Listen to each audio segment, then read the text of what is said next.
नमस्कार। इस चैनल में आपका स्वागत है। एकादशी महिमा भाग 3। आज हम बात करेंगे एकादशी के दिन इसकी पूजा विधि का प्रारंभ किस तरह किया जाता है। ऐसी मान्यता है कि इस दिन हमारे घर के मंदिर में जितनी भी मूर्तियां होती है उन सब मूर्तियों को उर्जित किया जाता है, अर्थात उनको स्वच्छ किया जाता है या उनका मार्जन किया जाता है। अब प्रश्न ये उठता है कि एकादशी के दिन ही क्यों? इसका तात्पर्य या इसका अर्थ ये है, श्री विष्णु भगवान को आंवला बहुत पसंद है और आंवले के पेड़ की उत्पत्ति श्री विष्णु भगवान ने की है और इस दिन मतलब एकादशी के दिन आंवले से मूर्ति का मार्जन किया जाता है। अब धीरे धीरे उस मार्जन का प्रतिरूप या उस मार्जन का दूसरा रूप बनते गया। ये धारणा बनते गई कि एकादशी के दिन मूर्तियों को स्वच्छ किया जाता है। अब आंवला एक तरफ रह गया और किसी सॉल्यूशन से या किसी पाउडर से या किसी पेस्ट से मूर्तियों को स्वच्छ करने का परिपाठ शुरू हो गया। लेकिन स्वच्छ करने के लिए जब हम मूर्तियों का आवाहन करते हैं, वो भी एक छोटी सी विधि होती है। उस विधि के माध्यम से हम मूर्ति को स्वच्छ करने के लिए बाहर निकालते हैं।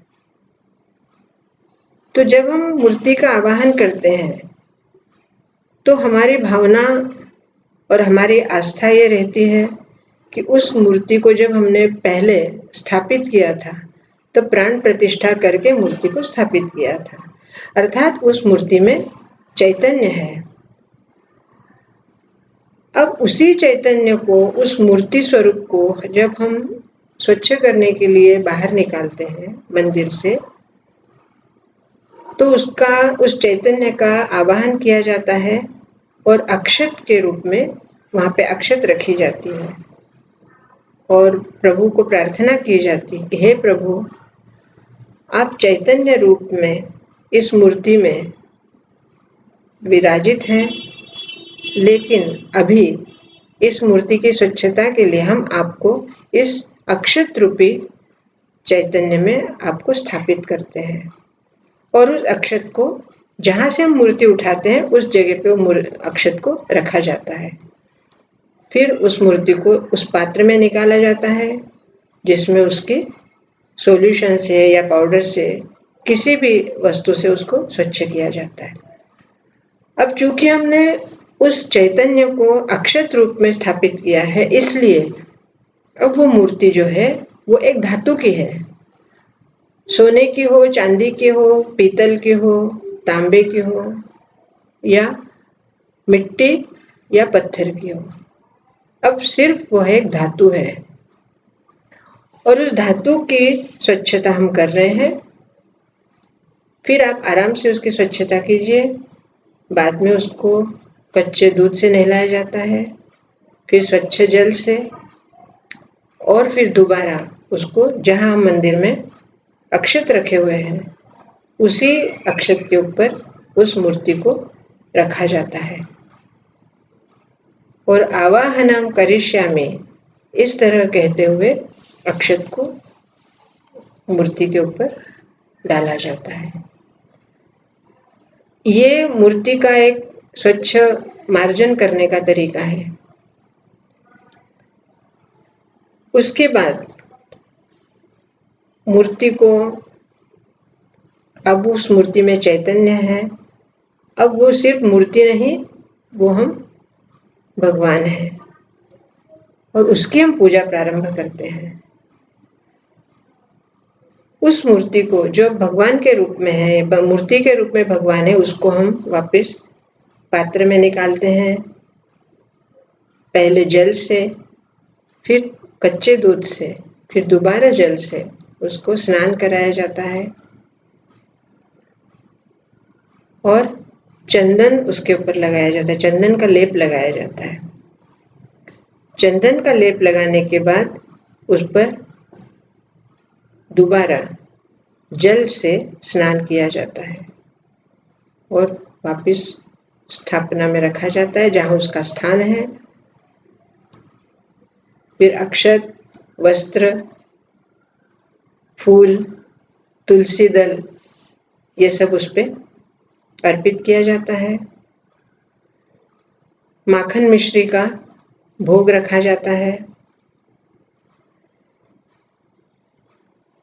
उसकी पूजा करते समय अगर आपको कोई स्तोत्र या कोई मंत्र नहीं मालूम या आप नहीं जानते हैं तो ओम नमो भगवते वासुदेवाय इस द्वादशाक्षर मंत्र का आप बोल सकते हैं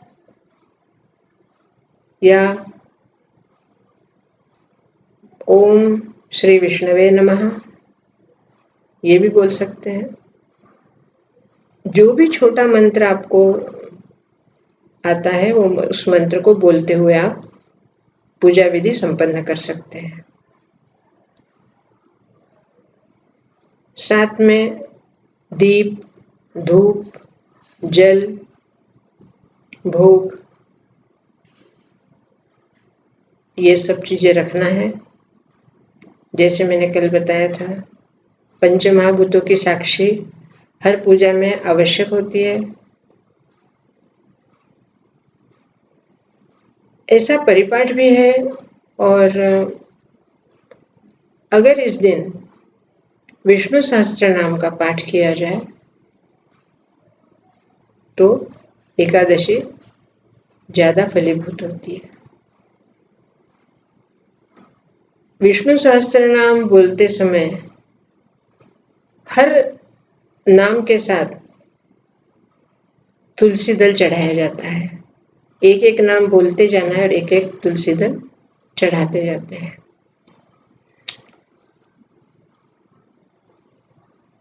इस तरह सहस्त्र नाम के साथ सहस्त्र तुलसी दल चढ़ाए जाते हैं।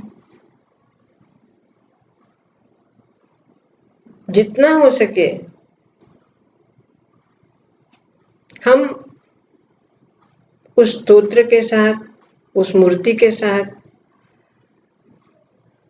एकात्मता जितनी कर सके उतना आपको आनंद आएगा। इस पूजा विधि के बाद माखन मिश्री का भोग लगाया जाता है।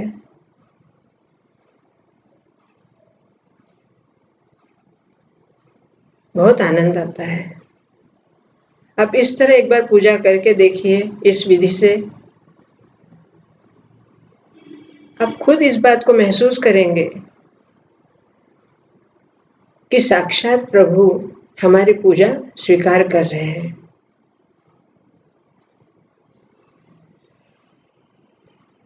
उसके बाद क्षमा याचना करते हुए जो भी हमसे भूल हुई हो उसकी क्षमा मांगते हुए दिन भर व्रत रखिए। रात को जागरण कर सकते हैं, भजन कीर्तन कर सकते हैं। जो भी आपकी श्रद्धा, जो भी आपकी शारीरिक परिस्थिति, आपकी मानसिक परिस्थिति, आपकी पारिवारिक परिस्थिति, इन सबको देखते हुए सच्चे मन से और पूर्ण श्रद्धा आस्था के साथ आप एकादशी का व्रत कीजिए, आपको पूर्ण लाभ होगा। अगले अंक में हम बताएंगे एकादशी का, प्रथम एकादशी का पूर्ण विवरण। आपको अगर मेरा ये कहना, मेरी बातें अच्छी लग रही हो तो आप सब्सक्राइब कीजिए, लाइक कीजिए और आपके कमेंट्स भी दीजिए। बहुत बहुत धन्यवाद। जय श्री कृष्ण।